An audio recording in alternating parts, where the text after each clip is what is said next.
आज है round table conference या गोलमेज सम्मेलन। तो राउंड टेबल कॉन्फ्रेंस या गोलमेज सम्मेलन था क्या, पहले ये समझे।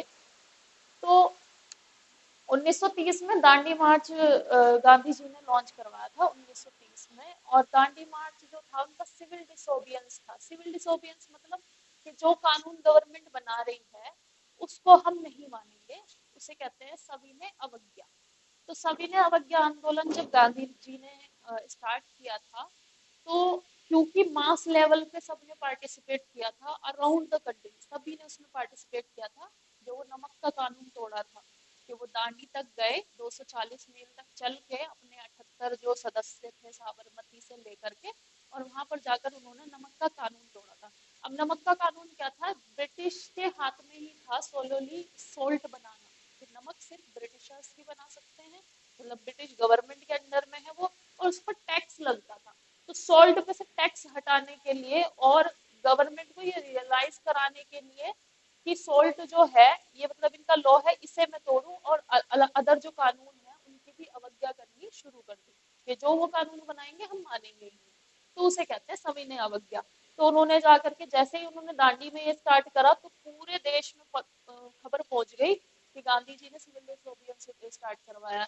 तो मालाबार कोस्ट पे और कोंकण कोस्ट पे सबने, के कलप्पन सी राजगोपालाचारी ने तमिलनाडु में, और बिहार में अंबिका कांत ने, और आपने एक रेड टी शर्ट नाम से कुछ सुने होंगे, खुदाई खिदमतगार, उसमें वे हैं, उनका उनका नाम है, उनको कहते हैं सीमांत गांधी। सीमांत गांधी भी कहते हैं, उनका नाम है अब्दुल्ला खान। गफ्फार अब्दुल्ला खान कुछ करके उनका नाम है ना, गफ्फार अब्दुल्ला। उन्हें कहते हैं सीमांत गांधी। उन्होंने नॉर्थ वेस्ट फ्रंटियर में जो है वो स्टार्ट किया था सोल्ट लॉ, मतलब सब जगह इसकी अवहेलना हुई। और ये जो पार्टिसिपेशन इतना बड़ा हुआ, ये देखने के बाद ब्रिटिशर्स को लगा कि भाई अब कुछ ना कुछ मतलब वो कर लेनी चाहिए, हमको थोड़ा सुलह कर लेनी चाहिए। तो इन्होंने गोलमेज सम्मेलन रखवाए।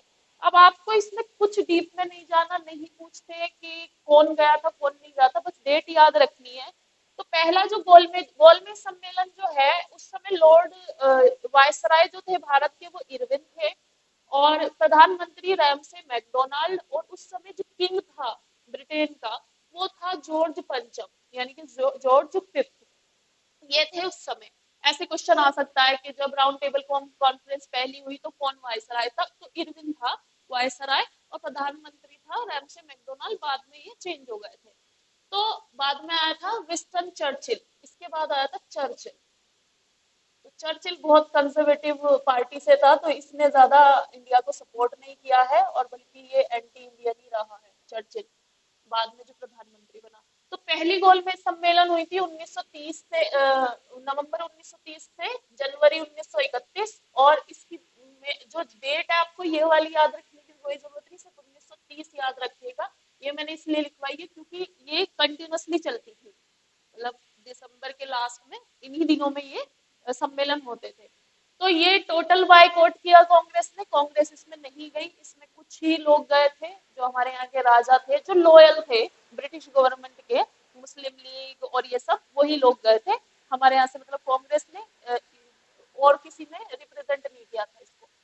फिर दूसरी हुई 1931 में। इसकी डेट वैसे याद रखने की जरूरत नहीं, सिर्फ 31 याद रखना। इसमें जो है गांधी गए थे, लेकिन कुछ हाथ नहीं लगा। मतलब जो गांधी जी ने वहां पे डिमांड रखी थी, वो कि रिस्पॉन्सिबल गवर्नमेंट हमारे यहाँ होनी चाहिए, इंडियन का पार्टिसिपेशन होना चाहिए गवर्नमेंट में पूरा, जितना उन्होंने मांगा, तो वो डिमांड पूरी नहीं हुई और गांधी जी वहां से निराश ही वापस आए थे। ठीक है, तो पूरा सार इस सम्मेलन का यही कि गांधी जी गए थे लेकिन कुछ नहीं हाथ लगा। क्योंकि जो लोग गए थे गांधी जी के साथ में, जो इंडिया से और लोग गए थे, महाराजा ऑफ पटियाला और अदर जो प्रिंसली स्टेट से गए थे, वो सब ब्रिटिशर्स के लॉयल थे।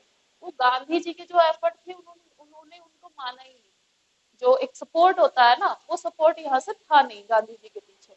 तो जो गांधी जी थे पूरे इंडिया को रिप्रेजेंट कर रहे थे, और वहां पर उन्हें उनको सपोर्ट नहीं मिला, अपने ही लोगों का सपोर्ट नहीं था, तो वो वापस आ गए, कुछ नहीं मिला।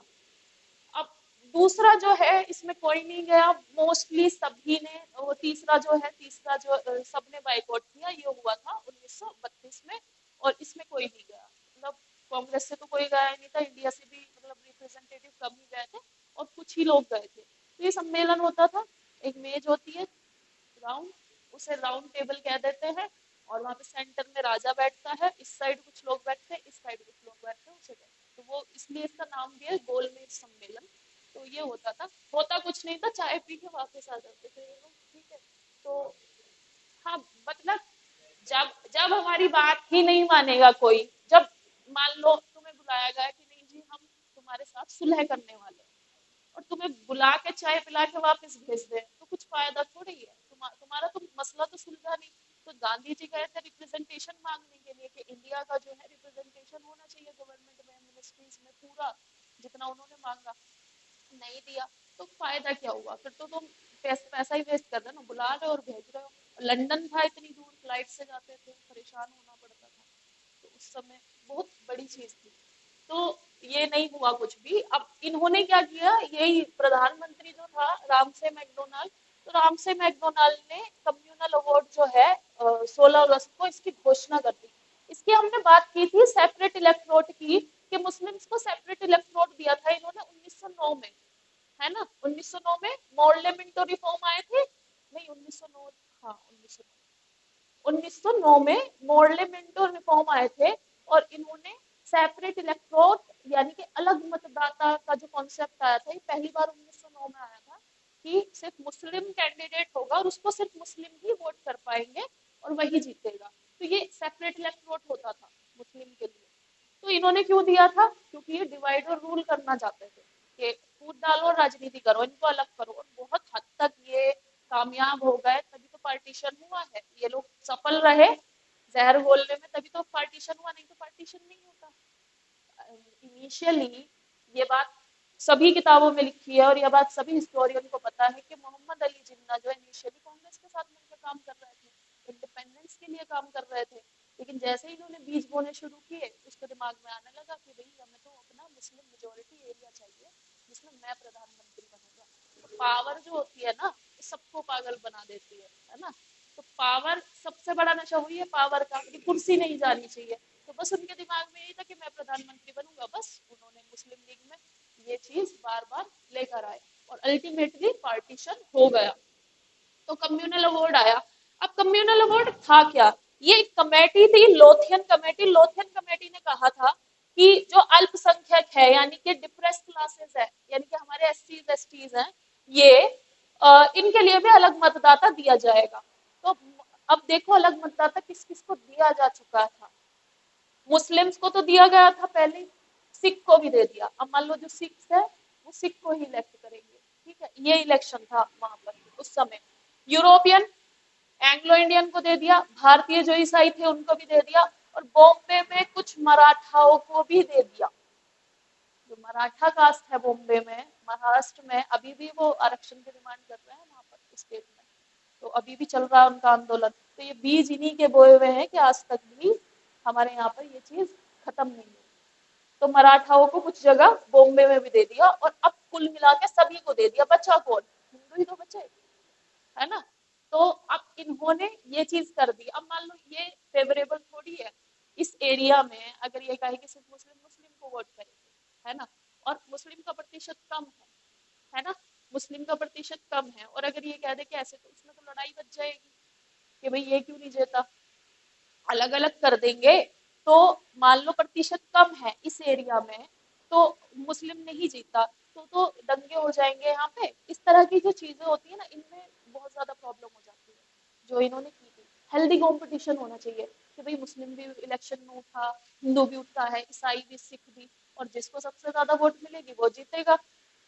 ये जो रिलीजन के बेस्ड पे इन्होंने दिया, ये सबसे ज्यादा खतरनाक चीज थी, और इन्होंने ये कम्युनल अवार्ड वो कर दिया। अब गांधी जी क्योंकि इसके बहुत खिलाफ थे, गांधी जी ने कहा कि भारत में जो हमारी एकता है उसे भंग किया जा रहा है, और गांधी जी ने कहा कि मैं इनफाइनाइट फास्ट करूंगा, मतलब मैं तब तक फास्ट करूंगा जब तक ये तुम वापस नहीं ले लेते। तो उन्होंने अकाल मृत्यु तक का फास्ट कर लिया था कि मर जाऊंगा लेकिन ये खत्म करवा दो। मतलब मैं ये नहीं मानता ये वाला जो अवार्ड है गांधी जी, और गांधी जी का फास्ट पे जाना मतलब वो अपनी बात मनवा लेते थे।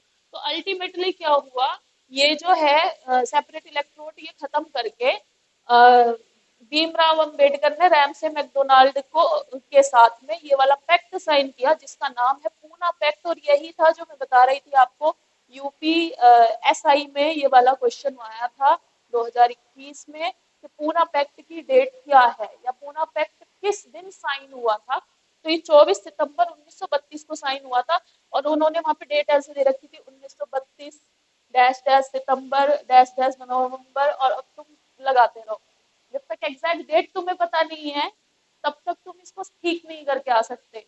तो कभी भी, इसलिए मैंने यहाँ पे ज्यादातर डेट तुमको लिखवाने की कोशिश की है क्योंकि 1932 तो बहुत जगह है लेकिन ये डेट नहीं पता किसी को, और हमें भी नहीं पता थी जब हमने अटेम्प्ट किया ये पेपर, हम भी शायद गलत करके आ गए। तो ये प्रॉब्लम होती है 24 सितंबर और 1932 को ये भीमराव अंबेडकर ने साइन किया। इसके पीछे एक कहानी है, छोटी सी है, जब तक चल नहीं आते बता रही हूँ। तो ऐसा हुआ था जब उन्होंने वो कर लिया फास्ट, गांधी जी ने, कि मृत्यु तक का फास्ट है इनफाइनाइट, कि तोड़ूंगा ही नहीं जब तक ये लोग वापस नहीं लेते। ठीक है, तो गांधी जी के जो बेटे हैं वो भीमराव अंबेडकर के पास जाते हैं, उनसे कहते हैं कि आप पीछे हट जाइए नहीं तो हमारे पिताजी की मृत्यु हो जाएगी।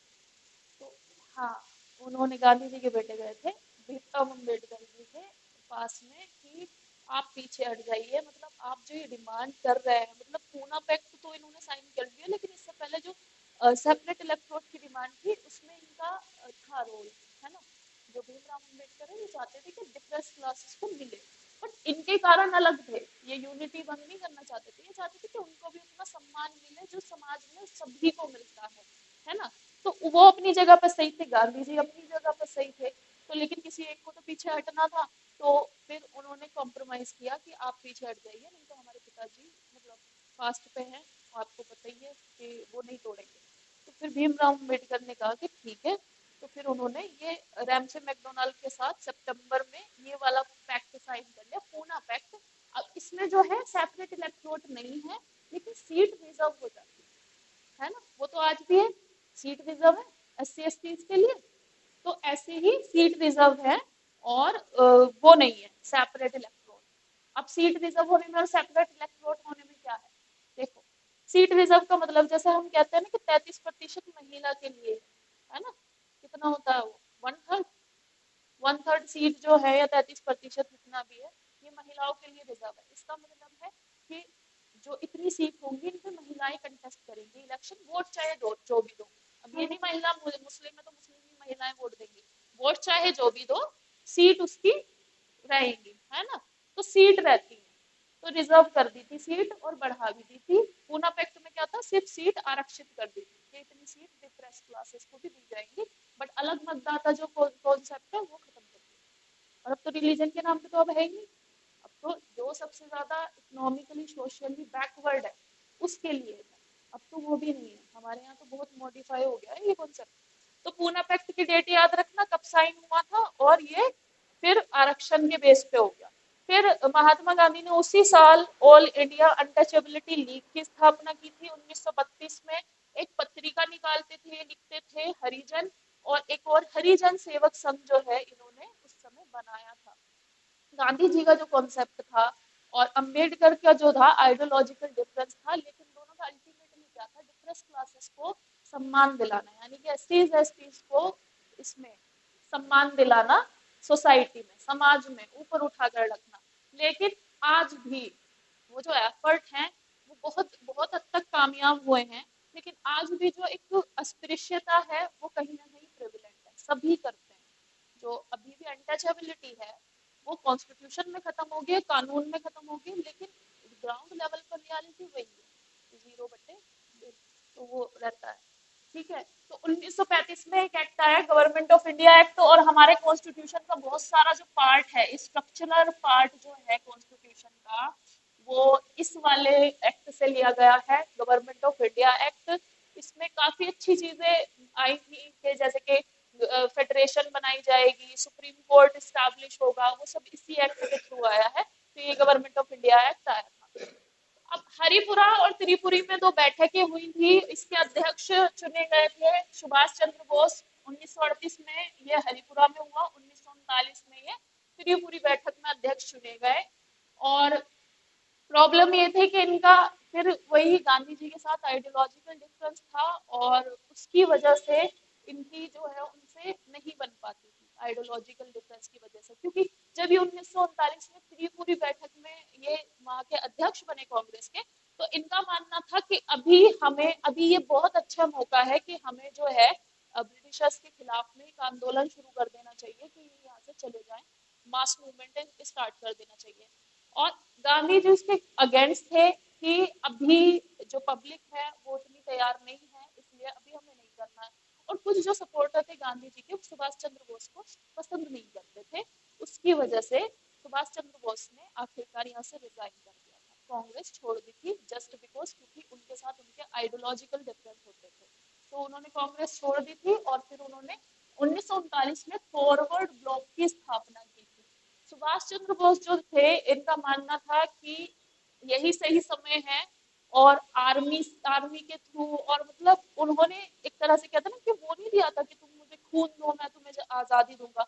उसका मतलब है कि तुम रेडी हो डाई होने के लिए, अगर तुम रेडी हो तो आ जाओ, है ना, कंट्री को फ्रीडम दिलाने के लिए अगर तुम रेडी हो तो आजादी देने के लिए हम तुम्हें रेडी है। तो मतलब उनमें एक जोश था बहुत बड़ा। अगर वो पर्सन उस समय होते तो शायद बहुत पहले ही आजादी मिल गई होती, लेकिन पॉलिटिकली बहुत सारी चीजें हैं जो हमें भी पता नहीं है।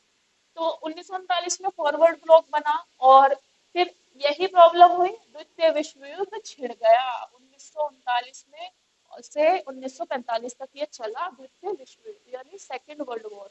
अब सेकेंड वर्ल्ड वॉर में एक बहुत अच्छा, वो कह सकते हैं बहुत ही रिनाउंड कैरेक्टर है हिटलर। अच्छा तो नहीं कहेंगे, रिनाउंड। इसने जर्मनी ने हिटलर का जर्मनी में इसने पोलैंड पे अटैक कर दिया। जर्मनी और पोलैंड पड़ोसी हैं, आसपास ही हैं। तो इसने पोलैंड पे अटैक कर दिया हिटलर ने, और ब्रिटिश सरकार ने भारत से पूछे बगैर ही हमारा समर्थन दे दिया कि भारत भी युद्ध में है। अब ब्रिटिश सरकार का देखो, हम यूरोप का वैसे मैप तो नहीं देख रहे, लेकिन इंडिया का ऐसे देखो, यहाँ पर इंडिया है, यहाँ ये मलेशिया, थाईलैंड, कंबोडिया, वियतनाम है, और यहाँ चाइना, ये चाइना है,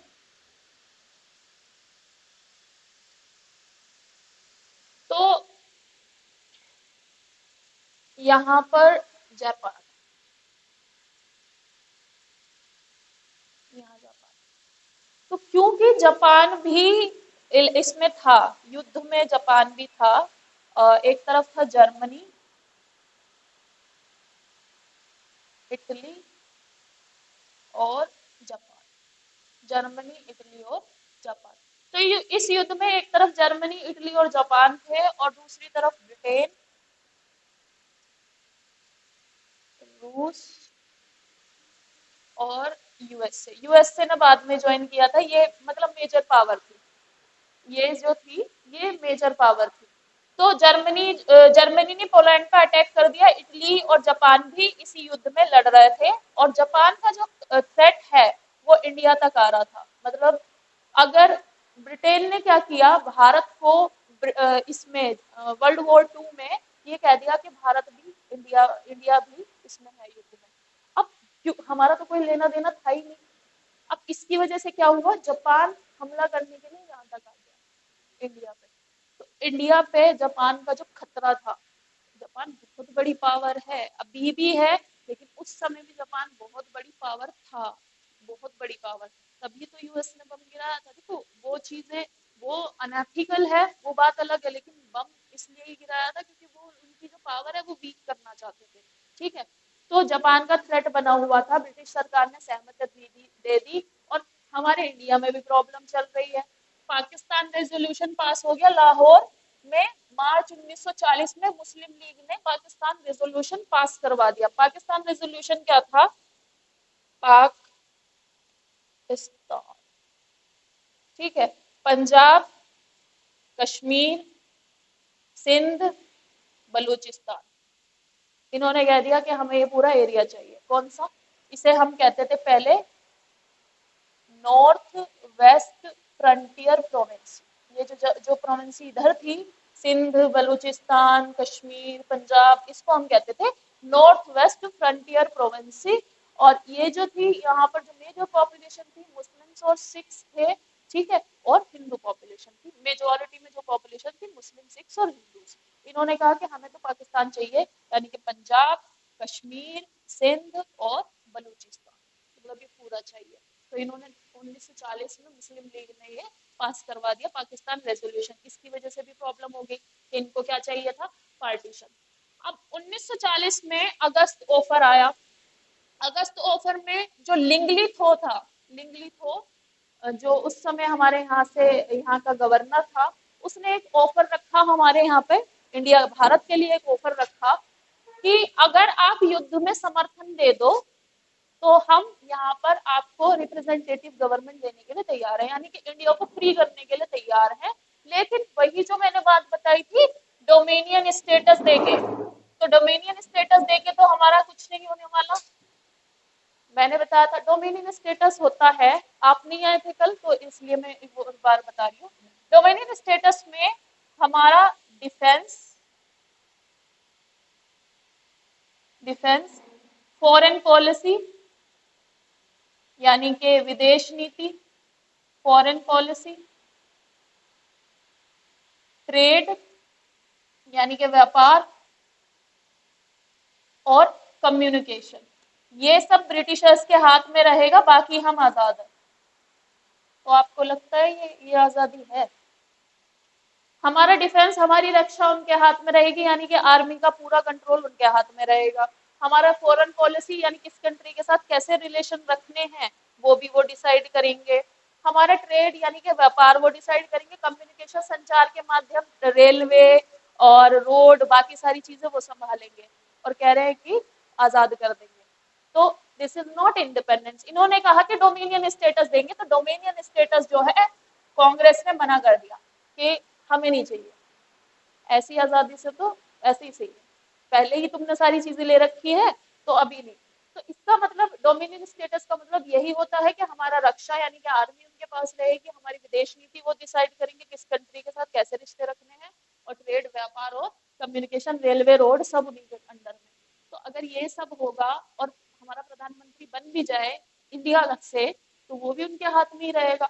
तो प्रॉब्लम ये थी, कांग्रेस ने मना कर दिया कि हमें नहीं चाहिए, तो अगस्त ऑफर जो है ये फेल हो गया। अब इनको तो समर्थन चाहिए था पूरी तरह से भारत का वॉर में, युद्ध में। तो इन्होंने कहा क्रिप्स मिशन भेजते हैं। अब इन्होंने स्टैफोर्ड क्रिप्स को भेजा 1942 में। इसकी भी डेट याद रखना, क्रिप्स मिशन भारत कब आया था, तो 1942 में। 1942 में इन्होंने क्रिप्स मिशन भेजा, और क्रिप्स मिशन क्या लेकर आया था, ये संवैधानिक सुधार लेकर आया था भारत में कि हम कॉन्स्टिट्यूशनल रिफॉर्म कर देंगे, और कॉन्स्टिट्यूशनल रिफॉर्म के बाद आप बस हमारा जो सपोर्ट है वो युद्ध में दे दो, मतलब पूरी तरह से भारत का जो सपोर्ट है वो युद्ध में दे दो, और हम तैयार हैं आपको वो देने के लिए, इंडिपेंडेंस।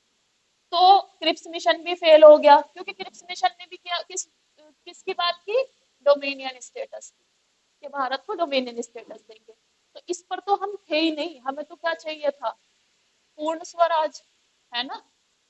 गांधी जी ने तो पहले ही कह दिया था कि अब तो स्वराज ही चाहिए, ठीक है, पूर्ण स्वराज चाहिए, मतलब कंप्लीट इंडिपेंडेंस चाहिए, हमें डोमिनियन स्टेटस भी नहीं चाहिए, हमें तो पूर्ण स्वराज चाहिए, मतलब ये सब भी हमारे हाथ में।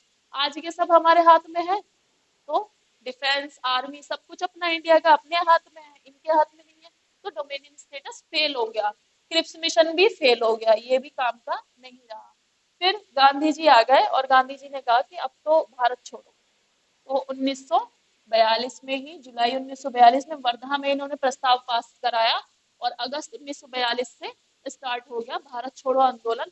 भारत छोड़ो आंदोलन लॉन्च करते ही सभी जो नेता थे सबको अरेस्ट कर लिया गया, इंक्लूडिंग जवाहरलाल नेहरू, इंक्लूडिंग गांधी जी, सबको अरेस्ट करके जेल में डाल दिया गया। यरवदा जेल बहुत फेमस जेल है, यरवदा जेल में उन्हें डाल दिया गया। लेकिन पब्लिक को पता था कि गांधी जी को अरेस्ट कर लिया है, उससे और ज्यादा पब्लिक में जोश आ गया, और उन्होंने भारत छोड़ो आंदोलन पे बहुत डिमॉन्स्ट्रेशन की पूरी कंट्री में।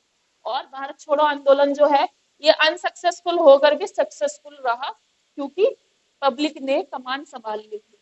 अब इसके बाद बंगाल में एक बहुत भयंकर अकाल पड़ा, कम से कम 3 करोड़ की आबादी जो है कोलरा से, कोलरा और मलेरिया इन जैसी बीमारियों से जो है वहां पर मौतें होनी शुरू हो गई, और फूड की कमी होगी, मेडिसिन की कमी होगी।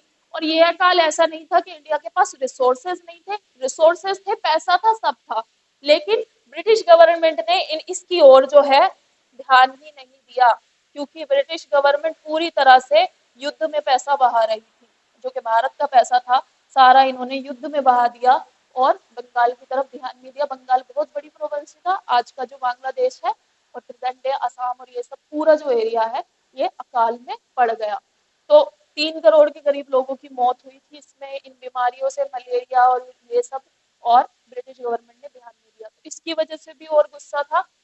फिर एक सी राजगोपालाचारी ने एक फॉर्मूला लॉन्च किया 1944 में, और वेवेल प्लान आया 1945 में।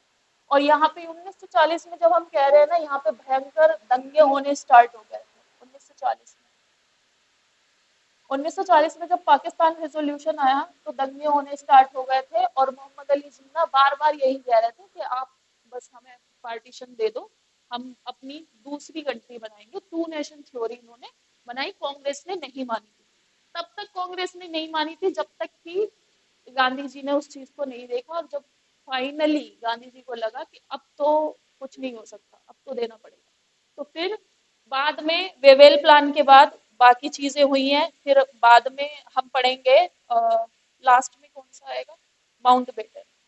तो अब माउंट बेटन आने वाले हैं, और माउंट बेटन प्लान के साथ ही हमें आजादी मिल जाएगी। लेकिन इससे पहले हम, सुभाष चंद्र बोस ने एक वो बनाई थी, एक और आर्मी, उसका नाम था आईएनए, इंडियन नेशनल आर्मी, ये आईएनए। तो आईएनए कैसे बनी और किस तरह से हमें इंडिपेंडेंस मिली, और सुभाष चंद्र बोस की मृत्यु कब और कैसे हुई वो भी हम पढ़ेंगे, और इसी के साथ ही कल इंडिपेंडेंस हो जाएगी हमारी पूरी। ठीक है, तो अब इसमें जर्मनी ने पोलैंड पर अटैक कर दिया, ये हो गया, सेकेंड विश्व युद्ध हो गया। पाकिस्तान रेजोल्यूशन याद रखना है, पाकिस्तान का पूछेंगे नहीं कभी भी, पर हमेशा दिमाग में याद रखना कि पाकिस्तान के नाम में ही इसका कंट्री के बारे में लिखा हुआ, इसका नाम ही बता देता है कि ये क्या है ना। पंजाब, कश्मीर, सिंध और बलूचिस्तान। और अभी पता है सिंध और बलूचिस्तान में बहुत अनरेस्ट है पाकिस्तानी गवर्नमेंट को लेकर, और वो बहुत डिमांड कर रहे हैं, और ऐसा भी सुनने में आ रहा है कि सिंध अलग अलग होने की बात कर रहा है पाकिस्तान से, क्योंकि इन प्रोविंसेस पर उन्होंने ध्यान दिया ही नहीं पाकिस्तान गवर्नमेंट ने। तो ये सब जो डेट्स है ये याद रखना। और ऐसे क्वेश्चन आता है क्रिप्स मिशन भारत कब आया, भारत छोड़ो आंदोलन कब शुरू हुआ, बंगाल में अकाल कब पड़ा था। तो ये सब डेट्स जो है ये आपके एग्जाम के पर्सपेक्टिव से इम्पोर्टेंट, और इसका मैंने बताई दिया इम्पोर्टेंस, यूपीएसआई में ये सीधा क्वेश्चन आपसे पूछा था। ठीक है, तो आज के लिए इतना ही है, कल फिर करेंगे। ठीक है।